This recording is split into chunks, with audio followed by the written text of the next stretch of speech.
सूरज की तेज किरणें अल्तमस के शरीर पर पड़ रही थीं। वह खेत में काम कर रहा था, पसीने से तर हो गया था। तभी वही लड़की आई जो हर दिन इस बाग से होकर चलती थी। कोई राजकुमारी सी लगती थी। अपने शांत और आत्मविश्वास से भरे चलने के अंदाज से किसी को भी आकर्षित कर सकती थी। अल्तमस ने अपना काम रोककर उसे देखना शुरू कर दिया। उस लड़की ने उसे ऐसे घूरते हुए देखा और कहा, क्या हुआ, हाथ क्यों रोक दिए? जल्दी जल्दी काम करो, बहुत कुछ करना बाकी है। अल्तमस को नहीं पता था कि यह कौन है। पहली बार अपने पिता के कहने पर इस बाग वाले खेत में आया था, जहां उसे घास काटनी थी। जैसे ही वो लड़की उसके करीब से गुजरी, उसके वजूद से एक अजीब सी खुशबू आई और अल्तमस अपने होश खो बैठा। कौन है यह? कहां से आई है? क्या यह पास की महल में रहने वाली मेहमान है? उसकी आंखों ने उस लड़की को दूर तक देखा जो दरख्तों के पीछे नजर आना बंद हो गई।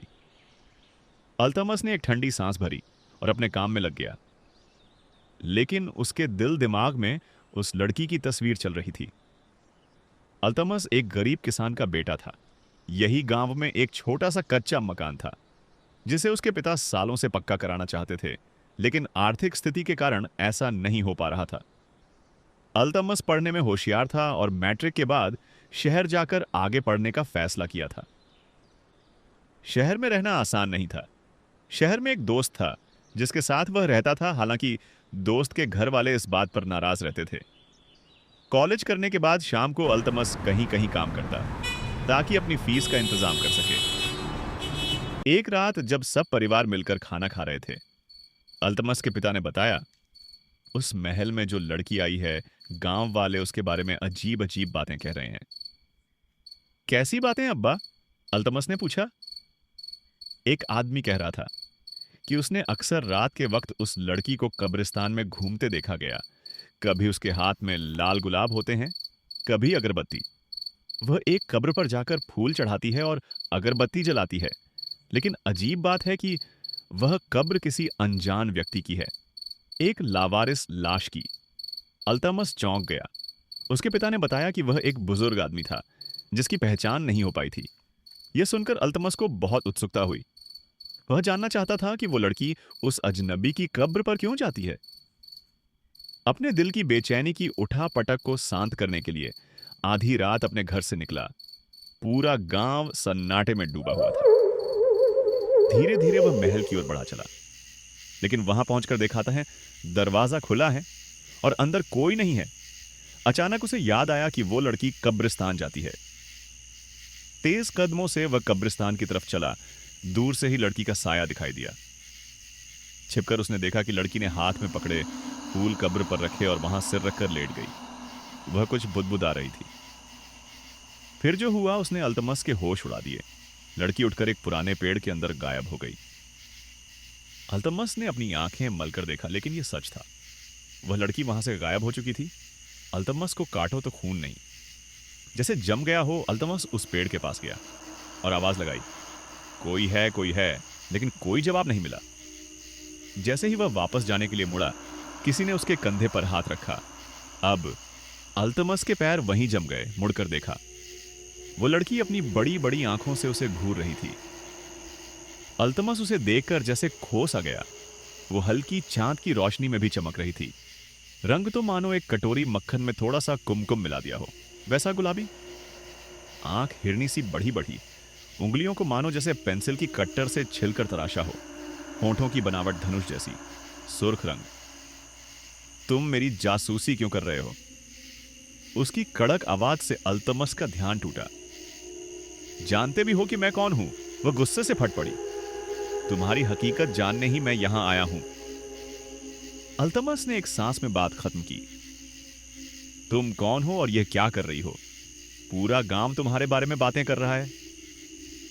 लड़की ने अपना रुख मोड़ते हुए बोल पड़ी, मुझे किसी की बातों से फर्क नहीं पड़ता।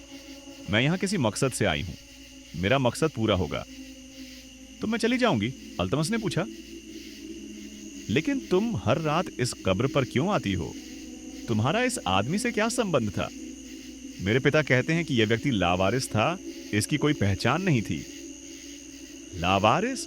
वो लड़की गुस्से से चिल्लाई, जानते भी हो ये कौन है? इस गांव से उसका क्या संबंध है? लेकिन मैं तुम्हें क्यों बता रही, तुम क्या लगते हो? अल्तमस शर्माते हुए बोला। लेकिन तुम मुझे अच्छी लगती हो, इसीलिए मैं बार बार तुम्हारे पीछे आता हूं। लड़की मुस्कुराई और कहने लगी, मुझे तुम पर तरस आता है। तुम एक पढ़े लिखे खूबसूरत नौजवान हो, इस गांव का भविष्य बदल सकते हो। फिर क्यों महेंद्र ठाकुर के गुलाम बने हुए हो? महेंद्र ठाकुर का नाम लेते समय अपने दांतों को पीस रही थी। अल्तमस बेबसी से बोला, सारे गांव वाले उसकी दौलत और जायदाद के कारण मजबूर हैं। वह बहुत अमीर है, लेकिन दूसरों का हक छीनकर कभी सुखी नहीं रह पाएगा। गुस्से से वो बोली, क्या मतलब है तुम्हारा, किसका हक छीना है? वो तो महेंद्र ठाकुर हैं, अजय ठाकुर का भाई। दोनों भाई बड़े जमींदार थे, अल्तमस ने जवाब दिया। लड़की नफरत से बोली, दोनों भाई थे, लेकिन बिल्कुल अलग। एक का दिल प्यार और अच्छाई से भरा था, दूसरे के दिल में लालच और बुराई। मैं महेंद्र ठाकुर को अच्छी तरह जानती हूं। अल्तमस ने डरते डरते पूछा, तो क्या महेंद्र ठाकुर से तुम्हारा कोई रिश्ता नहीं है? वो तुम्हारे चाचा नहीं है? नहीं, वो मेरे चाचा नहीं है, वो मेरे कुछ भी नहीं लगते। मेरा उनसे कोई खून का रिश्ता नहीं है।